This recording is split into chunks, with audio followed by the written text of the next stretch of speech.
is me Komal. Thank you so much everybody for clicking in this video. Today we will discuss about in our today's video that how can we write an article on the topic importance of games. It is very important topic in our English, and also tomorrow is our English examination. So for that today I have taken here write an article on importance of games. How can we write an article? Firstly, many of the children doesn't know that how can we write an article, what is the meaning of article, and how can we write it is equal to is. As we write is, then same as we can write article also. Firstly, let me tell you guys that this is not the same, because when we started writing article, then firstly we will put here our heading that importance of games. मतलब सबसे पहले article writing में हम क्या करेंगे, हम सबसे पहले जो हमारे सामने टॉपिक दिया रहेगा ना उसको हम हेडिंग के रूप में ऊपर डाल देते हैं कॉपी के बीच में। जैसे कि यहाँ पे हम हेडिंग डाल लेंगे इम्पोर्टेंस ऑफ गेम्स, और इसके बाद हम बाई करके किसी का नाम लिख देंगे। जैसे सपोज दैट मेरा नाम कोमल है तो मैंने यहाँ पे लिख दिया बाई कोमल। आपका जो भी नाम हो आप वो लिख लोगे कोमल के जगह पर। बट देखो जो हमारा इसे होता है ना, इसे में तो हम हेडिंग डाल डाल करके लिखते हैं, लेकिन आर्टिकल में हम ऐसा नहीं करेंगे। आर्टिकल में हम हेडिंग डालेंगे, बाई करके नाम लिख देंगे, उसके बाद आर्टिकल को लिखना शुरू कर देंगे बिल्कुल इसी तरीके से। पैराग्राफ के फॉर्म में आप लिख सकते हो, बट हेडिंग नहीं डालना है आप लोगों को। ओके, देखो सबसे पहले हम कैसे लिखेंगे। हेडिंग डाल दिया, बाई करके नेम लिख दिया, इसके बाद लिखना शुरुआत करो। It is rightly said that, importance of games के ऊपर लिखना है। तो देखो सबसे पहला लाइन क्या होने वाला है, यह सही कहा गया है कि। इट इज राइटली, यह सही सेड दैट, कहा गया है कि, ये सही कहा गया है कि। क्या सही कहा गया है दीदी? कि healthy mind rights in a healthy body, कि जो एक स्वस्थ दिमाग का विकास होता है वो एक स्वस्थ शरीर में होता है। आपने भी बड़े बुजुर्गों से या फिर मम्मी पापा से, टीचर से, बुक्स में कहीं ना कहीं तो जरूर पढ़ा सुना, देखा और लिखा भी होगा कि जो हेल्दी दिमाग का विकास होता है वो एक हेल्दी शरीर में होता है। तो देखो ये हमारा इम्पोर्टेंट था तो इसको मैंने ब्लैक से लिख दिया, आप चाहो तो ब्लू से भी लिख सकते हो। Games are the key for keeping our body healthy, मतलब गेम्स हमारे जो खेल होते हैं वो की होते हैं, जैसे ताले की चाबी होती है ना। Games are the key, games जो खेल होते हैं वो चाबी की तरह काम करते हैं। कैसे? For keeping our body healthy, हमारे शरीर को स्वस्थ रखने के लिए जो खेल होते हैं वो एक चाबी की तरह काम करते हैं। थ्रू गेम्स, मतलब गेम के द्वारा one undertakes physical exercise. Game में क्या होता है, हम फिजिकली एक्सरसाइज ही तो कर रहे होते हैं। सपोज दैट आप फुटबॉल खेल रहे हो, आप क्रिकेट खेल रहे हो, आप बैडमिंटन खेल रहे हो, जो भी गेम आप खेल रहे होगे, लाइक लूडो और कैरम भी हमारे होते हैं, पर उसमें दिमाग का एक्सरसाइज होता है तो वो भी तो हमारे लिए इम्पोर्टेंट ही है। बट फिजिकली की बात की जाए तो जैसे आप क्रिकेट खेल सकते हो, hockey, you can play football, you can play anything in which you can do physical exercise. Then क्या होता है कि जो गेम्स होते हैं, गेम्स में ना हम फिजिकल एक्सरसाइज को करते हैं।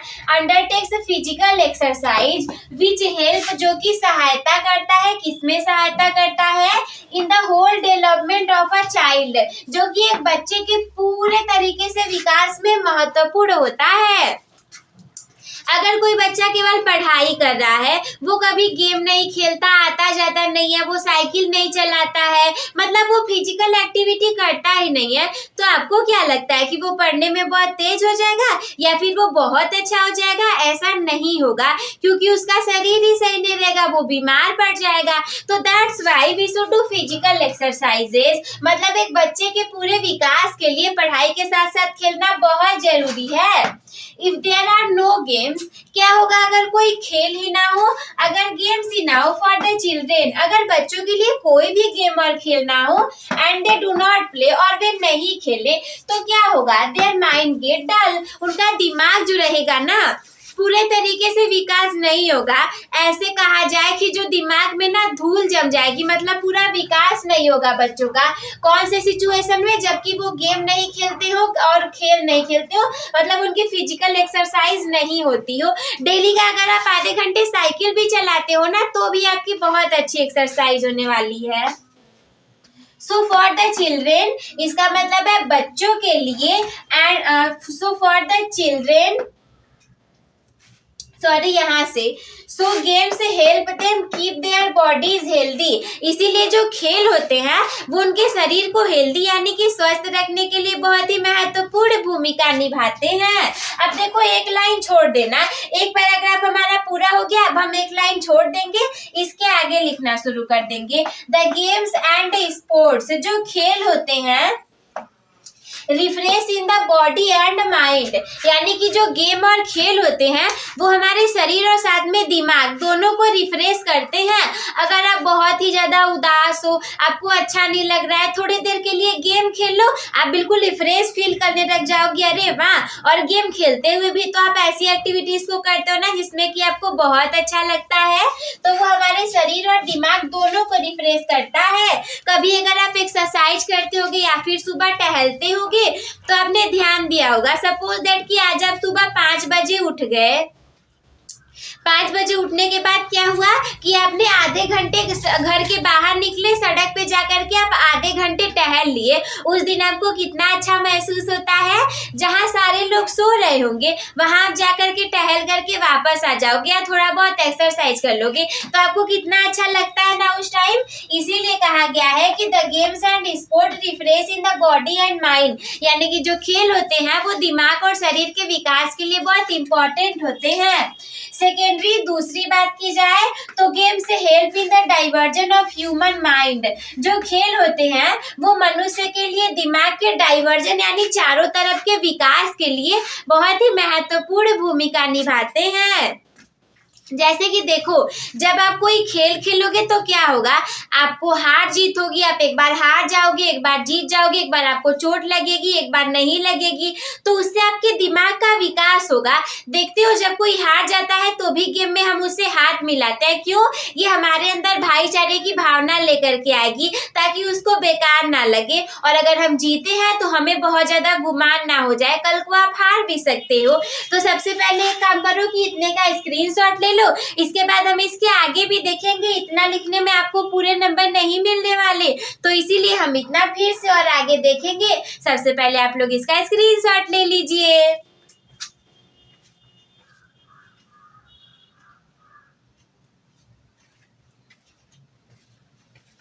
तो आई होप गाइस कि आप लोग को इतना समझ में आ गया होगा। तो आप लोगों ने इसका स्क्रीनशॉट भी ले लिया होगा। अब हम इसको आगे देखते हैं। आगे हम क्या देखेंगे? थ्रू गेम्स एंड स्पोर्ट्स, यानी कि खेल के द्वारा, गेम्स और स्पोर्ट्स के द्वारा the children get their mind activated, मतलब कि जो बच्चों का दिमाग होता है ना वो एक्टिवेटेड हो जाता है, क्रियाशील हो जाता है। इन दैट वे, इसी तरीके से दे गैदर मोर एनर्जीज, उन्हें बहुत ज्यादा एनर्जी मिल जाती है। टू डू देयर स्टडीज, मतलब कि बच्चों को अपनी पढ़ाई को करने के लिए भी बहुत ज्यादा एनर्जी मिल जाती है। So games are really very important, इसीलिए जो गेम होते हैं वो झूठ में नहीं, सचमुच में बहुत इंपॉर्टेंट होते हैं। दिस इज वाई, जिसे हम बोलते हैं that's why they are very important part of the studies in schools and colleges. इसीलिए दे, मतलब जो गेम और स्पोर्ट्स होते हैं ये बहुत ही ज्यादा इम्पोर्टेंट, क्रिटिकल, क्रूशियल और वाइटल पार्ट होते हैं ऑफ द स्टडीज, मतलब पढ़ाई का स्कूल और कॉलेजेस में। हमने भी तो देखा है कि हमारे स्कूल और कॉलेजेस में बच्चों को खेलने के लिए गेम्स की अच्छी खासी सुविधा होती है। बहुत कम ही स्कूलों में नहीं रहती, बाकी तो अच्छी खासी सुविधा रहती है बच्चों के पास। They also develop leadership quality. और बच्चों में ना लीडरशिप की क्वालिटी भी आ जाती है। जैसे कि तुम गोलकीपर बन जाओ, तुम लीडर बन जाओ, मैं ये बन जाता हूँ, तुम वो बन जाओ। तो ये सारी चीजें होती है ना गेम्स में, इसीलिए क्या होता है कि बच्चों में लीडरशिप की क्वालिटी भी तो आ जाती है। जैसे कि मैंने पहले ही बताया था कि कोई हार जाएगा या चोट लग जाएगा तो हम उसकी सहायता करना भी सीखते हैं, उसे हाथ मिलाना भी सीखते हैं, उसे गले लगाना भी सीखते हैं। तो यही सारी तो क्वालिटीज है जो बहुत हेल्पफुल होती है। We learn to support others, हम दूसरों को हेल्प करना भी सीख लेते हैं। देयरफॉर, इसीलिए अंत में निष्कर्ष के रूप में, क्या निष्कर्ष के रूप में, games should be made compulsory for each child, इसीलिए जो गेम और स्पोर्ट होंगे उसे सभी बच्चों के लिए कंपल्सरी बना देना चाहिए, इम्पोर्टेंट बना देना चाहिए, ताकि किसी भी बच्चे का कोई भी विकास ना रुके, वो सारे तरीके से अच्छे से विकास कर सके। तो ये हो गई मेरी पूरी वीडियो। सबसे पहले तो आप लोग इसका स्क्रीनशॉट ले लो।